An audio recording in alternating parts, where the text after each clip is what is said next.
তো পৌঁছে গেলাম ক্রিসমাস সেলিব্রেট করতে JW ম্যারিয়ট। আনলিমিটেড বাফেটে কি কি মেনু হয়েছে চলো দেখা যাক। তো JW যাওয়ার আগে আমরা পৌঁছে গেছিলাম পার্ক স্ট্রিটে একটু লাইটিং দেখার জন্য।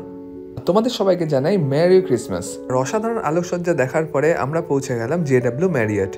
ওয়াশরুমে গিয়ে একটু ভালো করে ফ্রেশ হয়ে এক্সপ্লোর করতে বেরিয়ে পড়লাম JW ম্যারিয়টের ভেতরটা। এক কথায় সত্যি অসাধারণ। প্রথমে আমরা সিঁড়িটা বেয়ে ওপরে উঠে পড়লাম ফার্স্ট ফ্লোরটা এক্সপ্লোর করার জন্য। এবার এখান থেকে আমরা যাব সুইমিং পুলের ধারে। সত্যি কি অসাধারণ অ্যাম্বিয়েন্স, ইনফিনিটি পুল, তার পাশে ওপেন বাফেট, ওপর থেকে এই হলো কলকাতার ভিউ। তবে JW ম্যারিয়টের জিমটা কিন্তু এক্সপ্লোর করতে একদম ভুলিনি।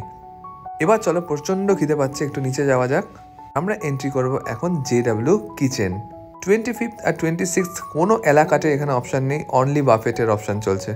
আর বাফেট মানেই আনলিমিটেড খাওয়া দাওয়া। অসাধারণ সঙ্গীত পরিবেশনা চলছে, তার সাথে আমাদের খাওয়ার কালেকশন।